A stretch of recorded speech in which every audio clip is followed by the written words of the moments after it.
You're listening to the Front Yard Mission podcast. Front Yard Mission is a love God, love neighbor movement in our world. Jesus took the 613 commandments in the Old Testament and boiled them down to just two, to love God and love neighbor.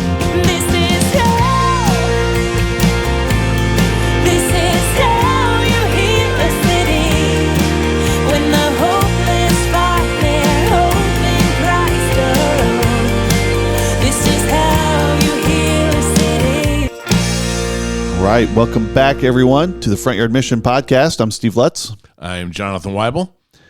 And, man, Jonathan, I've been really enjoying talking through these different topics, kind of exploring different angles on how to actually be a Front Yard Mission. Right.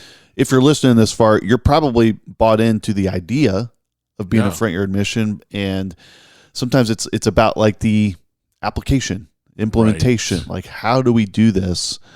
And I'll tell you what, one of the most frequent conversations I know we've both had with people who are trying to figure this whole FYM thing out is, people, we do a lot of coaching, working with leaders, working with individuals, is the set of obstacles that routinely rear their heads once someone leans into this and tries to start doing it. Right. And we've heard a few that tend to be pretty commonly cited as obstacles. So what we want to do in this episode is walk through some of the most common obstacles and how to navigate it, how to think differently about it, how to handle it when they arise. It keeps coming up over and over and over, these same ones, these same 5 or 6 obstacles. It's kind of uncanny, and that's across different churches and areas of the country. And, So, the reason, and think as you listen to this, think about, okay, which one of these is probably something I'm dealing with or resonating with, or if not you, someone that you know, and how you can help them with it. Well, let's just jump off here. Here's one. My neighbors are really difficult. Translation would be, I don't like them. They don't like me. They don't like me. We would call these people EGRs. Extra grace required. Right. Yep. And there's always at least one in your neighborhood. And if you don't know any in your neighborhood, you are that person. That's what that means. So how do we handle people that are difficult in our Front Yard Mission? Because we are going to run into this. Yeah. It does seem kind of inevitable.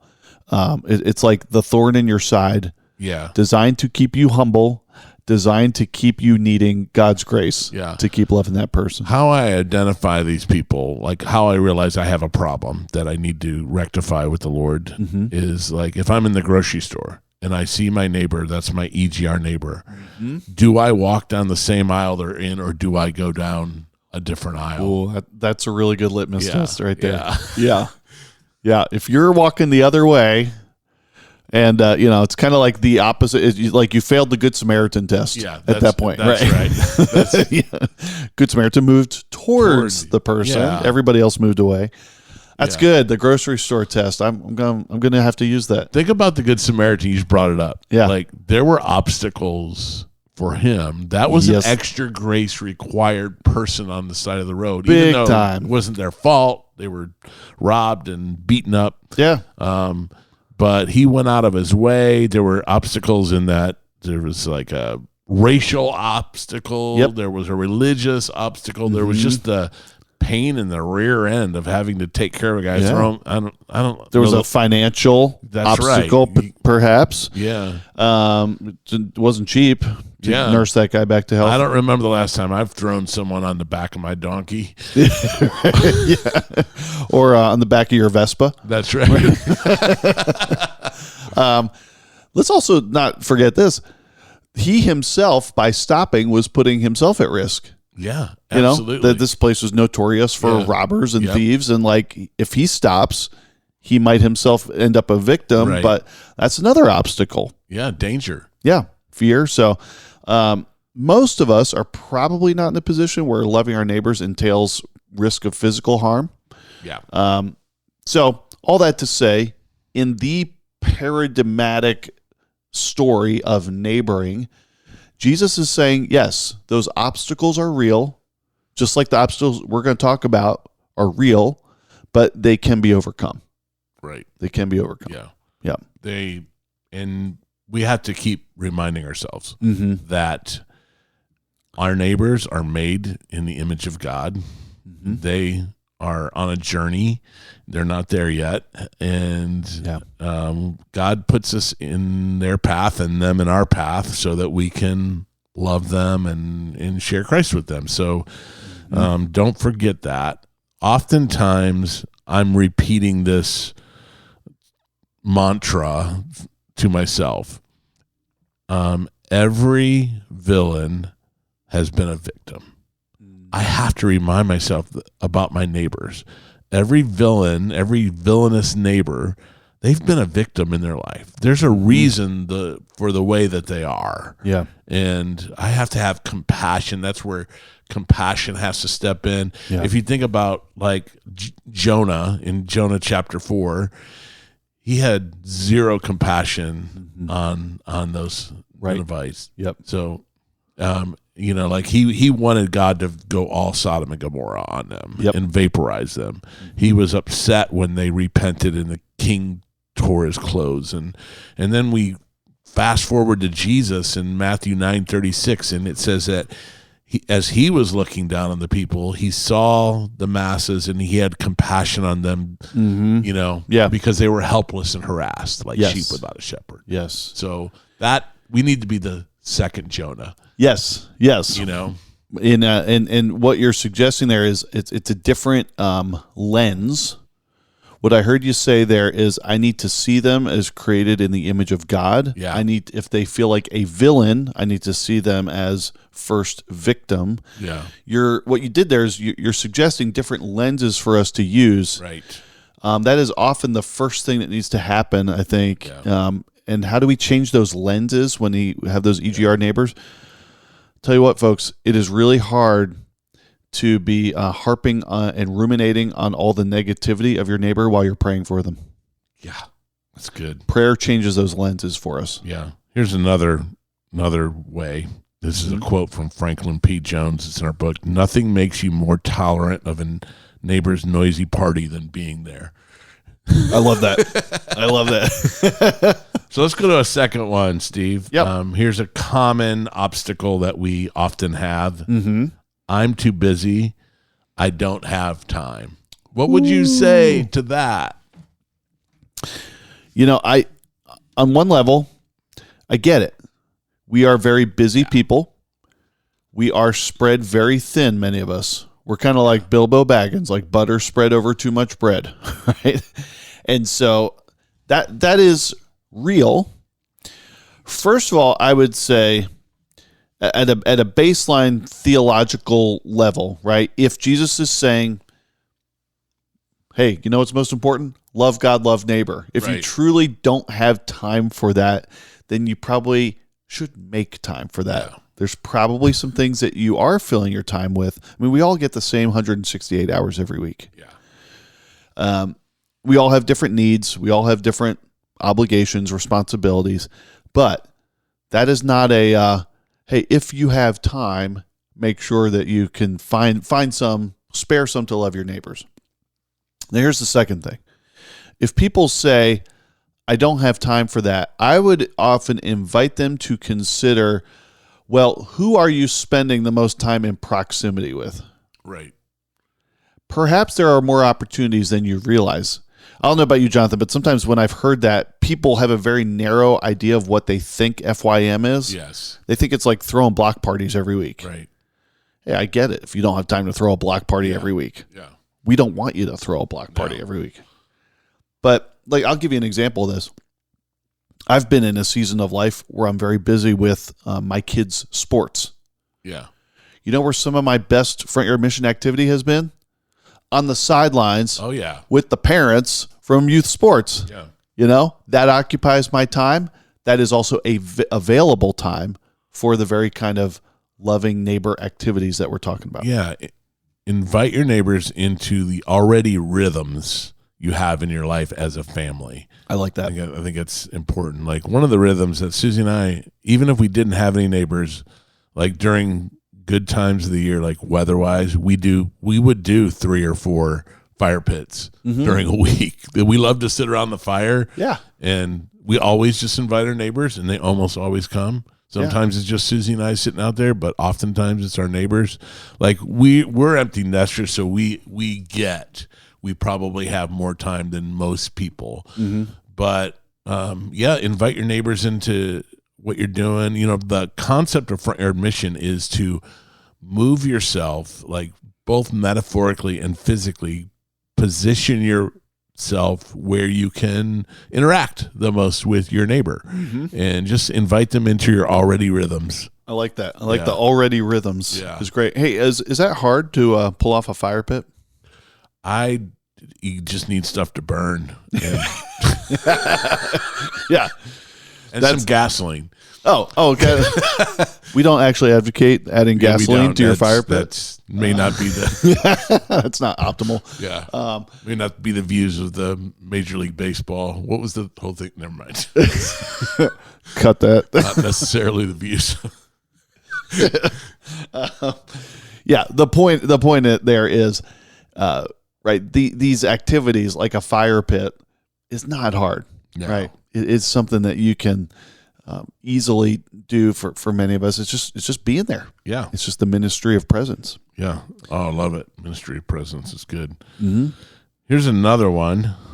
I'm too introverted. Now, Steve, would you say like that you're an introvert? Would you say Jess, your wife, is an introvert, or would you say you're extroverts?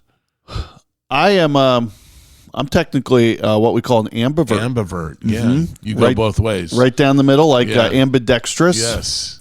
And so I actually, if we think about sometimes, well, I won't get too technical on this, but sometimes people misunderstand introvert as how outgoing or expressive you are.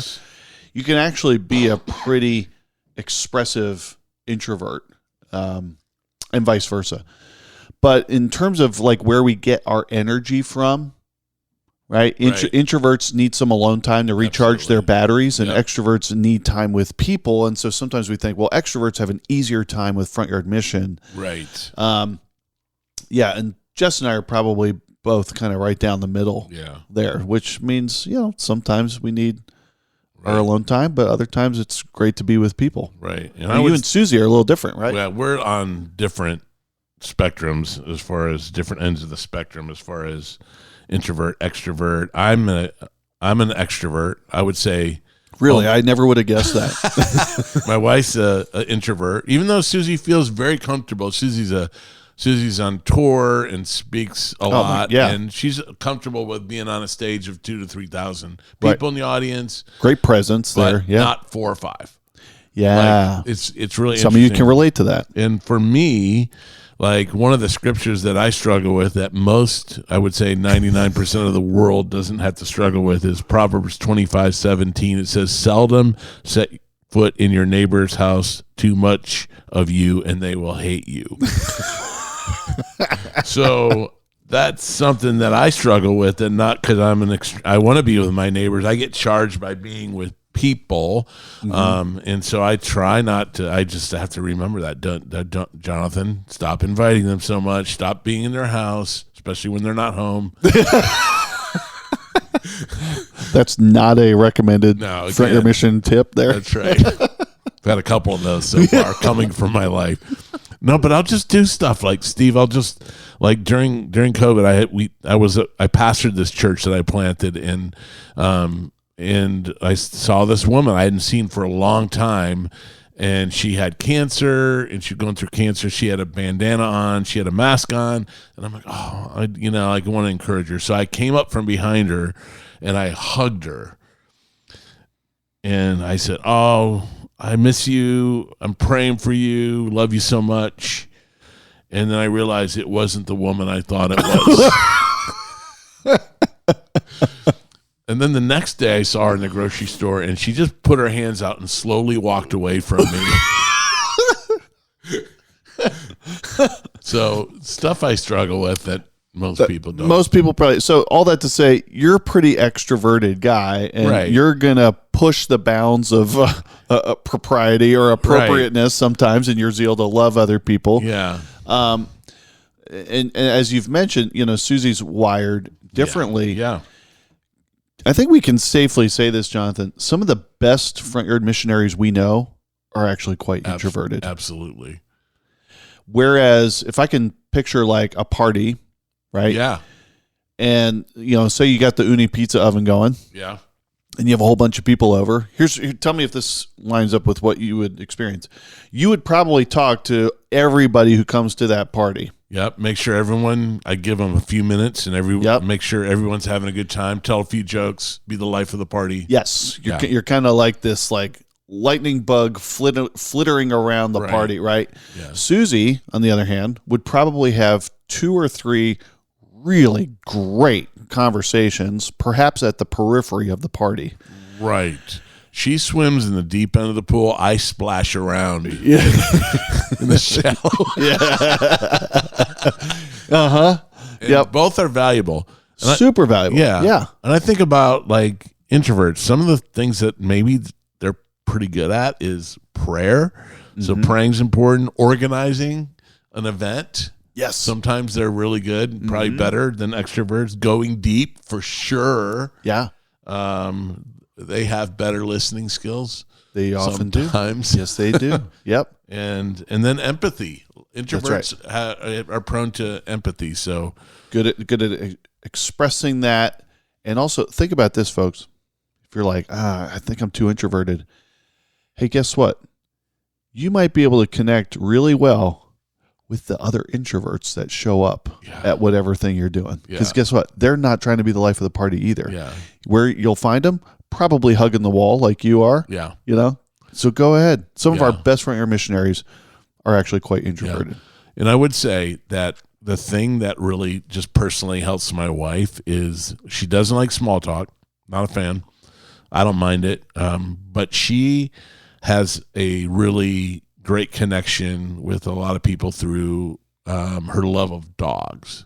Because when you're walking the neighborhood, you're running into other people with dogs, and we have 3 Bernese Mountain Dogs, as maybe you know if you've listened to the podcast or read the book, and people stop us all the time, ask the same stupid questions, but it's fine because we love dogs. And is that a Burmese? Yeah. How much does it weigh?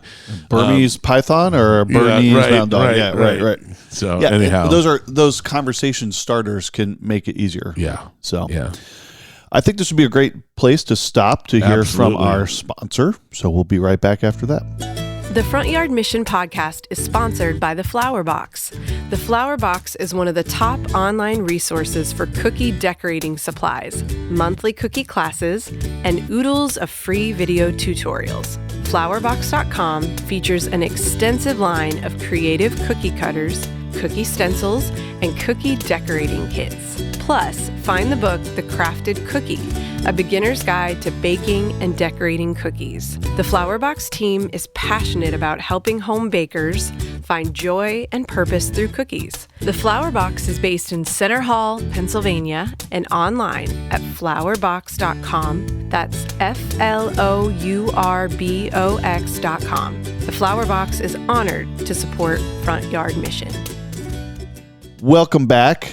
We are so grateful to be partnering with Flower Box and grateful for their help in bringing this podcast to all of you. And they've been an awesome sponsor. And Jonathan, they're actually Flower Box has a neat connection to the next obstacle that we're going to talk about. So their business and their house is in the country. Yeah. And so and in Topher. Yeah. And they would say we don't really have a front yard per se. You know what I mean? Like as far as a neighborhood. Which is an obstacle we'll hear sometime. I don't really have a front yard, so how can I have an FYM? Right. So there's a lot of folks in that boat. Like, for example, people who live in an apartment or people who live in the country where their closest neighbor is maybe like a half mile away or is a cow. So, like we recognize that there are people that don't like have a neighborhood And so we're not ignoring that at all, because that's an important thing. And again, what's the definition of front yard mission? Yeah, moving out in love towards the people God puts in your path. Right. Proximity. Yes. So I would think about, if you don't have a front yard or a neighborhood, I would think about affinity neighboring for one. Mm-hmm. That would be an important thing. That's right. Say more about that. What do you mean by affinity neighboring? So what I would say is something you have a commonality with another person or a group of people. Mm-hmm. Seth Godin calls it tribes, a tribe. Uh-huh. So who out there shares an affinity with you? Could be anything. Like, we have a friend named Scott who has a gaming community. Yeah, like board games. Yeah, not gaming, but board games. Yeah. And so he does that with his neighbors. Again, we started the Bernice Mountain Dog Club in 2017, and we have 1,200 members, and that's a community. Yeah, that's a community for us. That's a neighborhood, an affinity neighborhood for us. Mm-hmm. So not just your local neighbors. A neighbor means one who is nearby, but those who you have a strong commonality with. Yeah.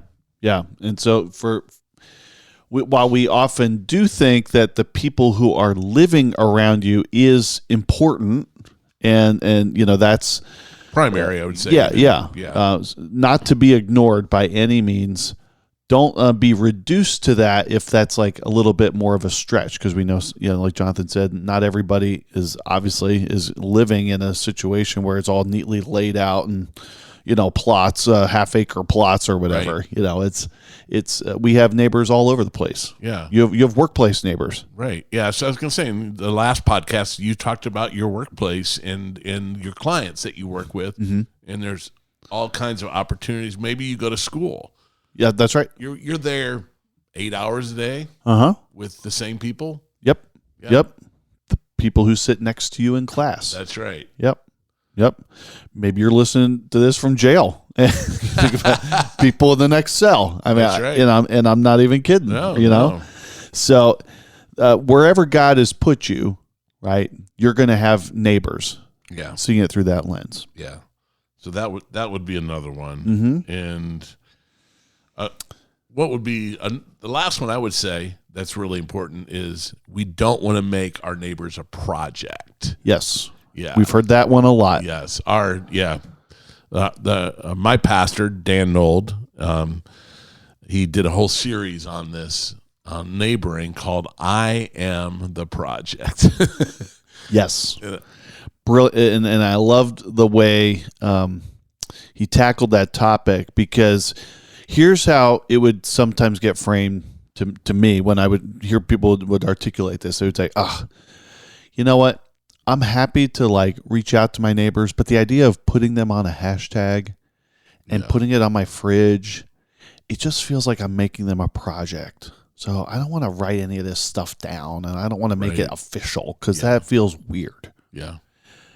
And that's making them a project. To which we would say, hey, who do you think God is working on the most right now?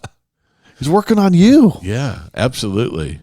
Getting you out of your comfort zone, doing all kinds of things in your life. We often, Steve and I, get brought into a church or to a conference or something to speak on evangelism. Yep. We think of Front Yard Mission more as discipleship than evangelism. Absolutely. It's okay. I mean, it is evangelism, but evangelism is under the umbrella of discipleship. Yes, following Jesus, what it means to follow Jesus. So, Yeah, and I would say even this whole idea of don't want to make somebody a project. Hey, listen, if we'll go back to something we talked about in a previous episode, but if I'm at danger of losing my life and the project is to save my life, please, by all means, embark on that project. Yeah. Right? If you are looking for ways to help me be happier, to have hope, to have a better life now and in the next, please, by all means, do that project. So, I think sometimes we forget what is the end of this means of Front Yard Mission. The end is worth pursuing no matter what. Right. So I understand. Don't objectify your neighbor. Don't turn them into a box to be checked or a number, right? Yeah. They're still a person, and they are meant to be loved as someone created in the image of God. That part I totally understand. But listen, to be intentional about loving and serving them the way Jesus would have us, I don't care what you call that, like project or not. Yeah, right. That's what he wants us to do. When Jesus called the disciples and had them work with him for 3 years so that they would be empowered to carry out the kingdom, that was a 3-year project. Right. So, and I would say motivation is really important here. Yes, when we it think is. about projects, not projecting over them, right? But we say, and I think we got this from our friends at the Art of Neighboring, Dave Runyon, Jay Pathak, but our ulterior motive is not that they would come to know Jesus. That's an ultimate motive, but there isn't any kind of like secrecy, right, manipulation, anything like that. Right. We just, God clearly calls us to love our neighbor, and so we're just going to obey him and follow him, and that our motive is to please God ultimately. So we're going to do that. Hey, one thing I thought of while we're talking about this is an obstacle would be like, this is Front Yard Mission is spiritual warfare. There is no question about it. This is like the most important ground you have is your neighborhood.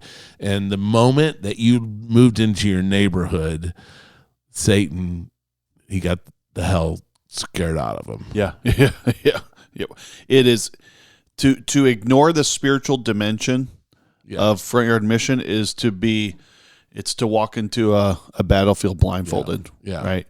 There are spiritual, the Bible tells us this. There's spiritual powers and principalities, and there's all that kind of stuff. There's strongholds that need to be demolished. Yeah. Again, this is one reason among many why we say pray first. Right. So that you're participating in the spiritual side of this battle as well. And to not ignore or be naive about the nature of what's actually happening here. Exactly. Right. So we want to be, and I think those of you who are embarking on your Front Yard Mission journey, it will not be long before you discover that, there's definitely a spiritual dimension here. Right. Even sometimes the hindrances to like, gosh, we were going to do a big prayer walk and then it was like a hurricane. Right.